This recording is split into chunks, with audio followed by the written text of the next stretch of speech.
Salam alaikum wa rahmatullahi wa barakatuh. Bienvenue dans votre chaîne de mathématiques. Nous continuons notre série d'exercices sur le prolongement par continuité. Voilà l'exercice 1. On considère la fonction f définie par f de x égale x plus x carré plus x3 jusqu'à x à la puissance 93 et moins 93 sur x moins 1. Montre que f admet un prolongement par continuité. Nous avons vu que pour le prolongement de continuité, nous avons deux conditions à vérifier. Ce que x0, x0 c'est 1. Ici on voit très bien que pour que la fonction existe, il faut que le dénominateur doit être différent de 0, c'est-à-dire x différent de 1. Donc la première condition, 1 n'appartient pas à 2df. Voilà, il est vérifié. Deuxième chose, il faut que la limite, la limite L, limite quand x tend vers x0, c'est-à-dire 1, de f de x doit être une limite finie, appartient à R. C'est une limite finie. C'est-à-dire, ici, limite. On va calculer cette limite de x plus x au carré, plus x3, plus x à la puissance 93, moins 93 sur x moins 1. Si je remplace ici, j'aurai 1 plus 1 plus 1 plus 1, 93, c'est 1 fois. 1 fois 93. 93 moins 93, 0. Sur 1, x, sur 1 moins 1, c'est 0, c'était 0. L'autre fois, j'ai mentionné dans la vidéo précédente une formule que j'ai notée. Si j'ai a à la puissance n, b moins b à la puissance n, cette densité, c'est a moins b, retenez bien, c'est a n à la puissance moins 1, plus n à la puissance n moins 2b, plus n à la puissance n moins 3 b carré, jusqu'au a fois b à la puissance n moins 2 fois b plus b à la puissance n moins 1. Je retranche de A1 et je rajoute b. Ici n moins 1, b à la puissance 0. Ici n moins 2, b1. Ici n moins 3, b2. Ici, je retranche chaque fois que je retranche de A1, je l'ajoute à b jusqu'à b moins 1. Donc, si je l'applique ici, j'aurai par exemple a à la puissance 3 moins b à la puissance 3. La formule que vous connaissez, c'est a moins b. Ici, j'aurai a, c'est a2, on retranche 2, 3, 1, 2, plus a, je retranche 1, j'aurai 1, fois b à la puissance 1, plus a0, b carré. Voilà, c'est ça la formule que vous connaissez, l'identité que vous connaissez. Maintenant, a à la puissance 93 moins b à la puissance 93. Voilà, j'aurai a moins b, facteur de a à la puissance 92, plus a à la puissance 91 b, plus a à la puissance 90, b au carré, jusqu'au a, b à la puissance 91, plus b à la puissance 92. Voilà. Si a égale x et b égale 1, j'aurai ici a, ici je rajoute ici,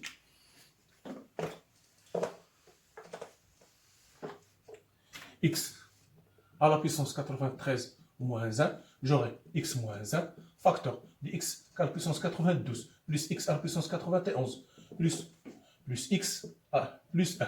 Voilà. Plus x plus 1. Voilà. Maintenant, on va calculer cette limite. Donc, cette limite, l'astuce de problème, ici, L, qu'est-ce que je vais faire?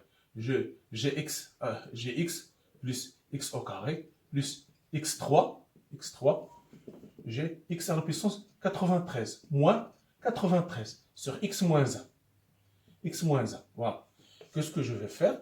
Je vais partager, je vais partager ce 93 pour chaque x. Je vais écrire, c'est-à-dire limite quand x tend vers 1, de x moins 1, plus x au carré moins 1, plus x3 moins 1, plus x à la puissance 93, moins 1. Donc, si je compte, c'est 1, jusqu'à 93, c'est-à-dire j'ai 93. 1 fois 93, ça fait 93. Sur x moins 1. Voilà. Maintenant, j'écris limite quand x tend vers 1, de x moins 1 sur x moins 1, plus x au carré moins 1, x au carré moins 1 sur x moins 1, plus x à la puissance 3 moins 1 sur x moins 1, plus x à la puissance 93 moins 1 sur x à la puissance 93, sur x moins 1. Donc, j'aurai ici x tend vers 1, x tend vers 1, ici 1, ici x au carré, c'est x au carré, x moins 1, facteur de x plus 1 sur x moins 1, ici x moins 1, facteur x carré plus x plus 1 sur x moins 1, plus ici 4x moins 1, facteur de x à la puissance 92 jusqu'au x jusqu'au 1 sur x moins 1. Donc, j'ai une simplification. L égale, limite quand x tend vers 1, de 1, plus x plus 1, plus x au carré, plus x plus 1, jusqu'au x à la puissance 92, plus x à la puissance 91, jusqu'au x, jusqu'au 1, plus 1, jusqu'au x plus 1. Voilà. Maintenant,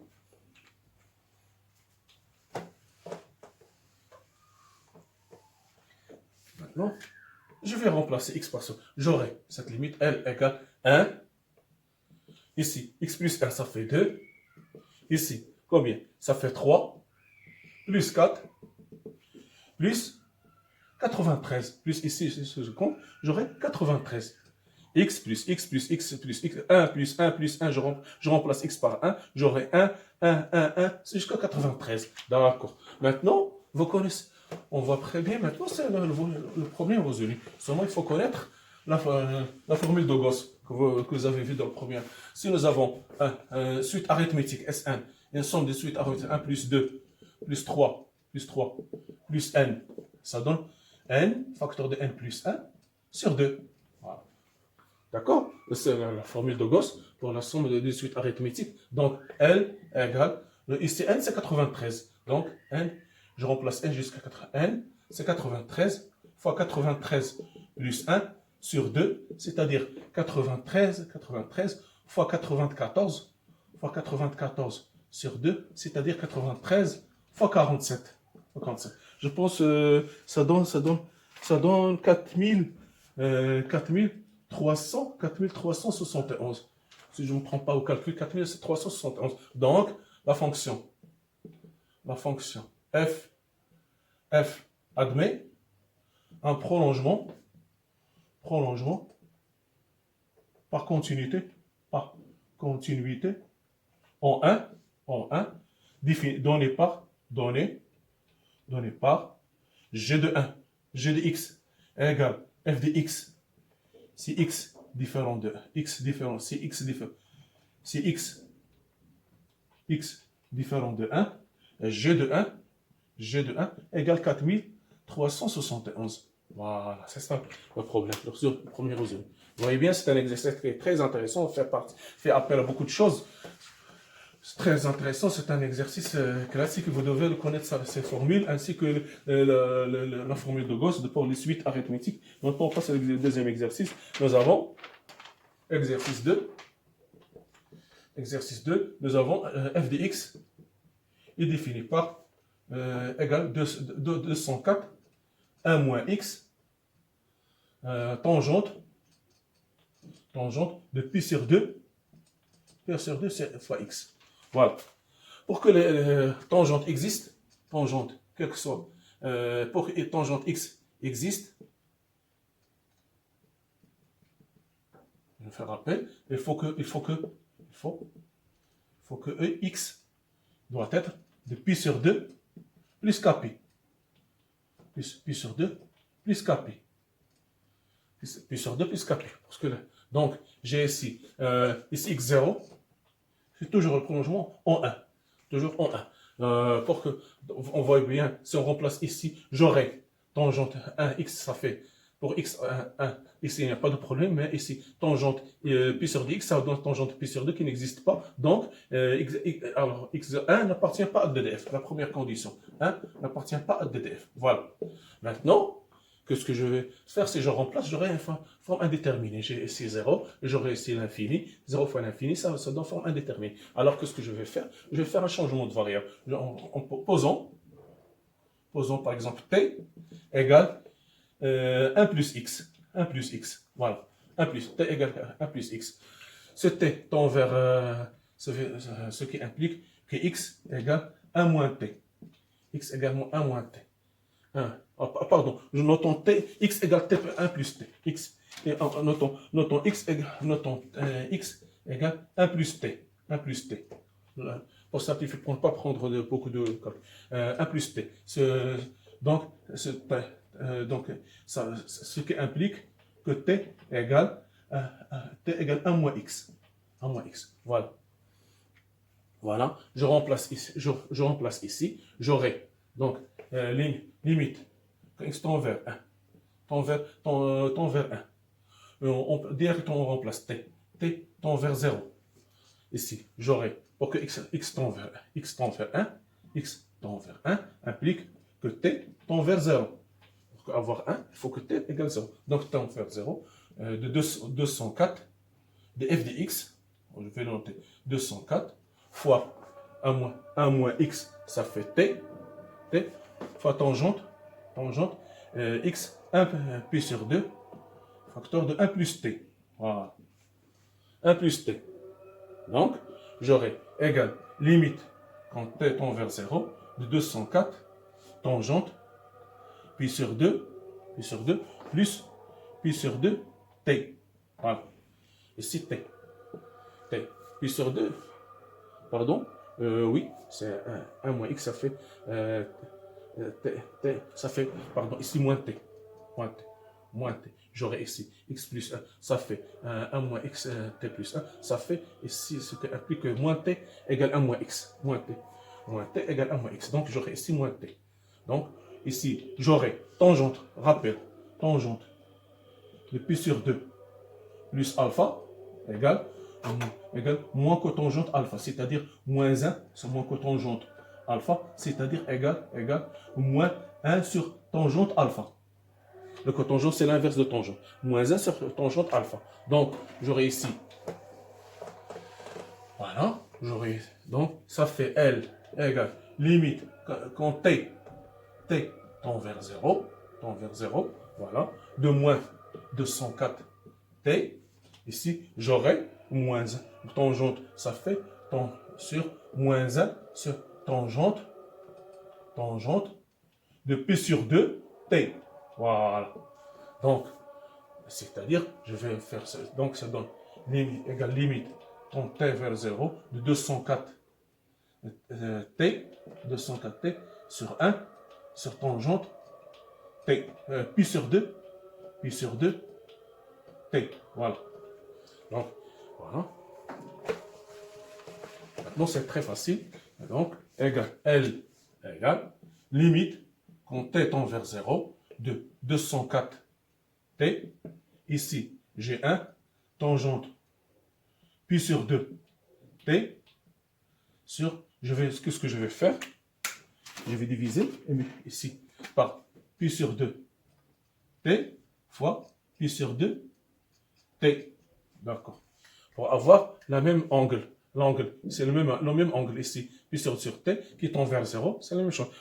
Comme si j'ai une limite quand il tend vers t tend vers tangente pi sur 2 t sur pi sur 2 t.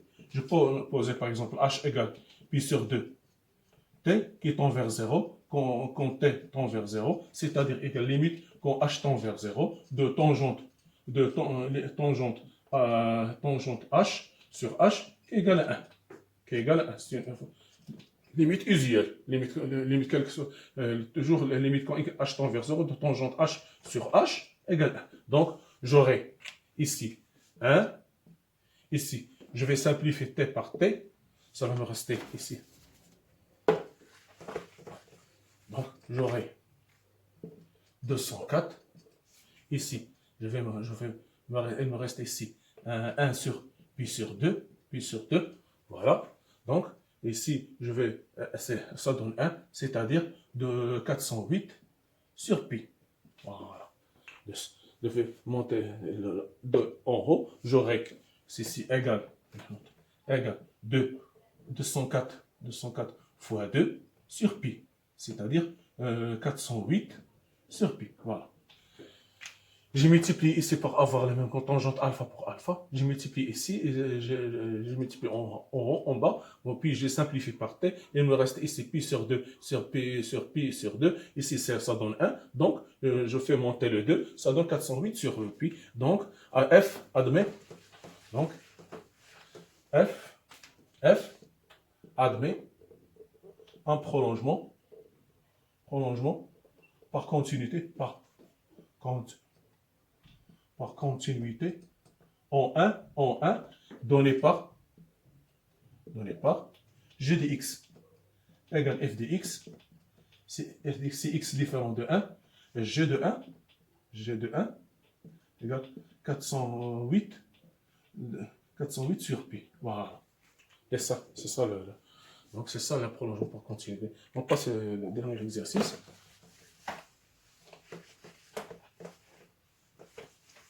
Voilà. Troisièmement, on donne f de x, troisième exercice. F de x est donné par sinus carré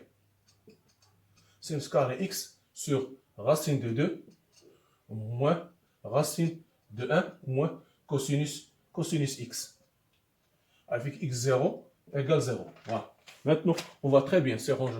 Je remplace, première condition, je remplace x par 0. J'aurai 0, c'est 1. 1 moins 1, je remplace, plus, pardon, c'est plus, j'aurai plus, 1 moins, ça donne 2, 2 moins 2, ça fait 0. Donc, j'aurai forme indéterminée. Et c'est 0, c'est forme indéterminée. Donc, 0 n'appartient pas à 2df. Voilà, la première condition. Maintenant, on va calculer la limite. La limite quand x tend vers 0. Donc, je vais multiplier par l'expression conjuguée. Donc, ça va donner. Ici, j'aurai sinus carré x. Voilà. J'aurai racine de 2 moins racine de 1 plus cosinus x. Facteur de racine de 2 plus racine de 1 plus cosinus x. Voilà. Ici, racine de 2 plus racine de 1 plus cosinus x. Voilà. Donc, j'aurai limite quand x tend vers 0. Ici, sinus carré x. Sinus carré x. Voilà. Sinus carré x. Ici, racine de 2 plus racine de 1 plus cosinus x. Ici, a moins b facteur de a plus b, c'est-à-dire disparaître la radicale, ça fait 2 moins 1 plus cosinus x. 1 plus cosinus x. Voilà. Qui donne limite quand x tend vers 0, L égale limite quand x tend vers 0. Donc, j'aurai ici sinus carré x, facteur de racine de 2, plus racine de 1 plus cosinus x. Ici, j'aurai 1 moins cosinus x. Voilà. Maintenant, regardez bien ce que je vais faire. C'est très facile. Maintenant, elle est visible. Donc, je vais écrire limite L égale limite quand x tend vers 0. Ici, sinus carré x fois 1. 1, ça fait ici 1 moins cosinus x fois racine de 2 plus racine de 1 plus cosinus x. Voilà. Qu'est-ce que je vais faire? Je vais multiplier ici, diviser ici par x carré et ici par x carré. J'ai rien fait. J'ai multiplié ici x carré, ça donne 1. Donc, on sait parfaitement que limite quand x tend vers 0 de 1 moins cosinus x sur x carré égale 1 demi. Et limite quand x tend vers 0 de sinus x sur x égale 1. D'accord? Non? Je vais l'écrire une autre fois. Ici, j'ai x carré sinus x carré. Donc, limite quand x tend vers 0 de sinus x sur x au carré. Ici, 1 sur 1 moins cosinus x sur x carré. Ici, j'aurai racine de 2 plus racine de 1 plus cosinus x. Ici, j'aurai 1 au carré. Ici, 1 sur 1 demi. D'accord? Ici, j'aurai racine de 2 plus racine de 2. Ça fait racine de 2 plus racine de 2, c'est-à-dire 2 racines de 2. On fait monter. J'aurai ici 4 fois 4 racines de 2. J'aurai 2 racines de 2. J'aurai 2 multiplié par 2 racines de 2. 2 racines de 2 qui est égal à 4 racines de 2. Donc, voilà. Donc, f admet un prolongement par continuité en 0 donné par g de x égale f de x, c'est x différent de 0, et g de 0 égale 4 racines de 2. Voilà. Donc, voilà, c'est ça le relais. Je pense que vous avez compris, c'était des exercices très intéressants. Merci de votre attention. À la prochaine, Inch'Allah. Merci.